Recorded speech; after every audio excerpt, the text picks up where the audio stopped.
جو آپ کا سوال ہے کہ وہ کون سے حالات ہیں جی جس میں طلاق پوری ہو جاتی ہے، اس میں دیکھیے سب سے پہلی بات تو یہی ہے جو آپ خود کر رہے ہیں یہ حدیث مبارکہ ہے اور اس کا مفہوم ہے۔ حضور نبی اکرم صلی اللہ علیہ وسلم نے ارشاد فرمایا ابغض الحلال عند اللہ الطلاق، حلال کاموں میں سے اللہ تعالیٰ کی بارگاہ میں سب سے زیادہ ناپسندیدہ شے طلاق ہے۔ جی مگر اسلام چونکہ دین اعتدال ہے، لہذا نکاح کے رشتے میں بندھ جانے کے بعد اگر علیحدگی کی کوئی صورت نہ رکھی جاتی، جیسا کہ بعض الہامی مذاہب کے اندر بھی تھا، یہ بھی انسان کے لیے مشکل تھا، اور اگر اس رشتے کا تقدس اور اہمیت کا ذہنوں میں راسخ نہ کروائی جاتی اور طلاق کو بالکل آسان بنا دیا جاتا تو وہ بھی ایک دوسری طرف افراط تھا۔ جی تو افراط اور تفرید کے مابین اعتدال کی راہ ہے، اور وہ اعتدال کی راہ اسلام کی ہے کہ جہاں کہیں ضروری ہو جائے وہاں طلاق دی جا سکتی ہے۔ اور ضروری کب ہوتی ہے؟ جب میاں بیوی ایک دوسرے کے شرعی حقوق کے قابل نہ رہیں اور وہ سمجھیں کہ اگر مزید ہم اس رشتے کے اندر قائم رہے، موجود رہے، تو ہم اللہ تعالیٰ کی نافرمانی کریں گے۔ جو حقوق ہمارے اوپر واجب ہوئے ہیں اس رشتے کی وجہ سے، ہم ان حقوق کی صحیح معنوں میں ادائیگی نہیں کر پا رہے، جس کے نتیجے میں ہم گناہگار ہو رہے ہیں اور اللہ تعالیٰ کے عذاب کے مستحق ہو رہے ہیں، تو ایسے میں انہیں اس رشتے سے الگ ہونے کی شرعی طور پر اجازت ہوتی ہے۔ بالکل ٹھیک ہے۔ لیکن عام طور پر ایک دوسرے کے ساتھ اس میں بہت ساری زیادتی، افراط و تفریط اور اونچ نیچ دیکھنے کو ملتی ہے معاشرے۔ بالکل ٹھیک ہے۔ صحیح ہے۔ ہم علامہ صاحب کی طرف بھی جاتے ہیں۔ علامہ صاحب، آپ سے بھی ہمارا یہی سوال، کون سی ایسی صورتیں ہیں یا کون سی ایسا وقت آ جاتا ہے ایک رشتے میں کہ جب پھر یہی ایک راستہ جو ہے وہ رہ جاتا ہے اور اس کے علاوہ پھر اور کوئی راستہ نہیں رہتا؟ دیکھیں، وہ تو ظاہر ہے طلاق اسلام نے رکھی ہے، تو اس میں یہ ہے کہ اگر طلاق ہوتی ہے، قرآن مجید کہتا ہے کہ جس وقت انسان شادی کرتا ہے تو بیوی جو ہے شوہر کے سکون کا سبب ہوتی ہے۔ اگر کوئی ایسی صورتحال ہو کہ سکون کی بجائے بے سکونی ہو جائے، مسلسل لڑائی جھگڑا فتنہ فساد ہو، غلط فہمیاں اتنی پیدا ہو گئیں کہ بالکل اب بزرگان یہ تشخیص دیتے ہیں کہ اب یہ شادی نہیں چل سکتی، تو اس وقت اسلام اجازت دیتا ہے کہ طلاق کی صورت میں سے ختم کر دیں، اور اس وقت جائز بھی ہے۔ ظاہر ہے ایک زندگی آباد کرنے کے لیے ہوتی ہے، نہیں یہ کہ پوری فیملی کو برباد کرنے کے لیے ہوتی ہے، اس وقت اجازت ہے۔ لیکن میں یہ سمجھتا ہوں وہ ممالک جن میں اسلامی قوانین نافذ ہیں، اب وہاں بھی جو ججز ہوتے ہیں جن کے پاس یہ کیس جاتے ہیں، ان کی ذمہ داری ہوتی ہے کہ پہلے ان کو جوڑنے کی کوشش کرو، اگر نہیں جوڑ سکتے کس طریقے بھی تو پھر طلاق کو رسمی طور پر اعلان کر دو، فیصلہ کر دو۔ بالکل ٹھیک ہے۔ اچھا علامہ صاحب، آپ ہی سے میں یہ سوال بھی اگلا لے کر چلوں کہ جو طلاق دینے کا جو طریقہ ہے اس کے طریقہ کار پر تو ظاہر ہے مختلف ائمہ جو ہیں ان میں ذرا اختلاف ہے، تو میں چاہوں گا کہ وہ طریقے پر ہم آ جائیں کہ جی طریقہ کیا ہے طلاق دینے کا۔ صیغہ طلاق عربی میں ہونا چاہیے، یہ فقہ جعفری کا مسئلہ ہے، صیغہ طلاق عربی میں ہونا چاہیے، اور اگر خود آدمی عربی نہیں جانتا تو کوئی عالم دین کسی کو وکیل کر لے، وہ جاری کر دے۔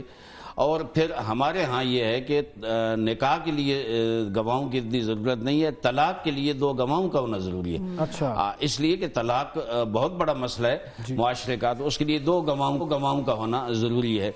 ہاں یہ ہے کہ اگر کوئی ایسا مسئلہ آ گیا کہیں کہ عربی جو ہے وہ جاننے والا کوئی نہیں ہے، نہ وہ طلاق دینے والا جانتا ہے، نہ کوئی وکیل ایسا ملتا ہے، تو اس وقت پھر اپنی زبان میں یا کس زبان میں وہ طلاق کا صیغہ جاری کیا جا سکتا ہے۔ لیکن فقہ حنفی میں یہ ہے کہ نہیں، گواہوں کی ضرورت نہیں ہے اور عربی کا صیغہ بھی ضرورت نہیں ہے۔ بہت سی صورتیں بنتی ہیں کہ ان میں طلاق واقع ہو جاتی ہے، مثلا اگر کوئی مذاق میں بھی طلاق دے تو وہ طلاق واقع ہو جاتی ہے، غصے میں طلاق دے طلاق واقع ہو جاتی ہے۔ میں یہاں ایک مثال دیتا ہوں، پاکستان میں جیسے ڈراموں میں میاں بیوی ہیں حقیقی، لیکن ڈرامے میں وہ میاں بیوی یا فلم میں میاں بیوی بن کر ایکٹنگ کر رہے ہیں، اور اس میں وہ جیسے سٹوریاں چلتی ہیں اس میں وہ آ کر کہتا ہے کہ میں نے تجھے طلاق دی، تو یہاں پاکستان میں ماحول بہت خراب ہو جاتا ہے کہ ان کی طلاق واقع ہو گئی اور 3 دفعہ طلاق دے دی اور طلاق بھی بائن ہو گئی۔ اب بہت بڑا مسئلہ بنتا ہے، لیکن میں عرض کروں کہ فقہ جعفری میں مذاق میں طلاق نہیں ہوتی، غصے میں طلاق نہیں ہوتی، ڈرامے میں ایکٹنگ کرتے، جب تک نیت طلاق نہ ہو اور وہ طلاق کا جو پروسیس ہے کہ باقاعدہ ایک سیگا پڑا جائے اور 2 گواہ موجود ہو، اس وقت تک طلاق واقع نہیں ہوتی۔ یہ بڑا انٹرسٹنگ آپ نے معاملہ چھیڑ دیا۔ میں مفتی صاحب آپ کی طرف آؤں گا، لیکن پہلے اسی پر ذرا علامہ صاحب سے بات کر لوں۔ آج کل کلپ بڑا وائرل ہے جس کے اندر ایک مولوی صاحب ہیں، وہ کہہ رہے ہیں کہ جی اگر ڈرامے میں نکاح کیا تو وہ نکاح ہو ہی جائے گا، تو یہ جب نیت ہی نہیں ہوتی تو کیسے نکاح ہو جائے گا؟ علامہ صاحب یہ مجھے بتائیں ذرا۔ الاعمال جتنے عمل ہیں نہیں، اگر نکاح کرنا ہے وہ بھی نیت کے ساتھ ہے۔ ایک آدمی ایسے کھڑا ہو جاتا ہے مصلی پہ اور ایسے رکوع میں جاتا ہے، سجدے میں جاتا ہے، لیکن نیت نہیں ہے، اسے نماز نہیں کہہ سکتے۔ وہ کوئی بھی عمل ہے اسلام میں، کوئی بھی عبادت ہے، ہاں یہ ہے کہ نیت کوئی زبان سے کہنی لازمی نہیں ہے، نیت جو ہے وہ دل میں بھی کر لی جائے تو وہ نیت ہی ہوتی ہے، لیکن نیت تو ہو نا۔ اب اگر ایک انسان ڈرامے میں وہ طلاق دے رہا ہے، اب وہ بیچارہ وہ ایکٹنگ کر رہا ہے، اس کے جو ڈائلاگ ہیں وہ اور وہ جناب علماء کہیں گے یہ طلاق، میرے خیال میں سنجیدہ علماء جو ہیں وہ اس طرح نہیں کہیں گے، لیکن بعض ملک میں تو بھونچال آ جاتا ہے۔ اچھا چلیں، طلاق کا تو مسئلہ ایسا ہے کہ چلو طلاق ہو گئی نا، اگر نکاح کرنے سے ایکٹر تو بڑا خوش ہوگا بھائی، اس میں تو کہے گا کہ جی میرا تو بھائی نکاح ہو گیا۔ میں ارشاد صاحب آپ کی طرف بھی آؤں گا، پہلے اس والے مسئلے کو ڈیل کر لیتے ہیں کہ کیسے ہونا چاہیے۔ کلپ آج کل جو ہے نہیں، پہلے ذرا یہ کلپ والا کر لینا، یہ میرے خیال میں زیادہ مزیدار ہے تھوڑا سا، کہ یہ اگر ڈرامے میں نکاح یا طلاق دی جائے اور وہ واقعی شادی شدہ لوگ ہوں تو کیا طلاق ہو جائے گی، یا اگر نہ ہو شادی شدہ تو کیا نکاح ہو جاتا ہے؟ دیکھیں، میرا خیال یہ ہے کہ پہلے تو ہمیں معاشرتی مسائل کو ایڈریس کرنا چاہیے۔ فلم اور ڈراموں میں جو کچھ ہو رہا ہے یقیناً اس میں بھی غور کرنے کی ضرورت ہے۔ دیکھیں، جو فقہ جعفری اور اہل سنت کے جو 4 فقہی مذاہب ہیں، حنفی، شافعی، مالکی، حنبلی، یہ 4 اہل سنت کے فقہی مذاہب ہیں، یقیناً ان کے مابین بہت ساری جزئیات میں، تفصیلات میں اختلاف موجود ہے۔ مگر فقہ حنفی کی میں اگر بات کروں تو ہم یہ سمجھتے ہیں کہ یہاں کیٹیگوریکلی یہ بات موجود ہے کہ طلاق میں اگر ہوگا لفظ صریح، کلیئر ورڈز، جو کہ عربک کے اندر ہے طلاق، انگلش کے اندر ہے ڈائیورس، اور اردو میں بھی ہم لفظ طلاق استعمال کرتے ہیں، تو جب صریح لفظ ہوگا تو پھر نیت نہیں پوچھی جائے گی اور نیت کے اوپر اس کا اعتبار اور انحصار نہیں ہوگا۔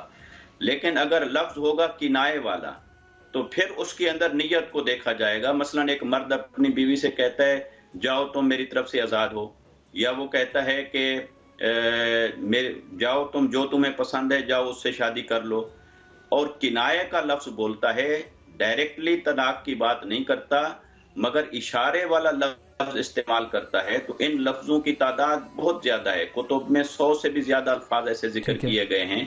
تو وہاں پر ہم ضرور یہ بات دیکھتے ہیں اور اس کو ویریفائی کرتے ہیں کہ اگر بولنے والے کی نیت اور ارادہ طلاق کا تھا تو طلاق ہوگی، اور اگر طلاق کا ارادہ نہیں تھا تو طلاق نہیں ہوگی۔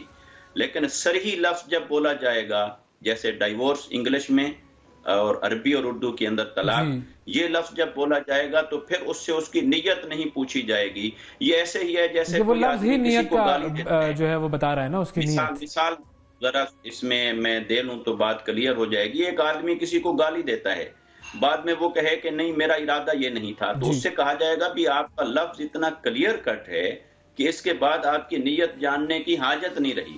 ہاں اگر ایسا زو معنی لفظ بولا گیا ہے جس کے اندر ایک سے زیادہ میننگ کا احتمال موجود ہو، وہاں ضرور نیت کو دیکھا جاتا ہے اور فیصلہ نیت پر ہوتا ہے۔ اب ڈرامے پہ ہاں، اور اس میں وہ ڈرامے والی بات بھی کرتے ہیں، پھر میں مزید اس کے اندر ایک دو سوال میرے ذہن میں ہے۔ ورڈ اگر طلاق بول دیا گیا ہے اور وہ میرڈ کپل ہے آلریڈی، تو کیا ان کی طلاق ہو گئی؟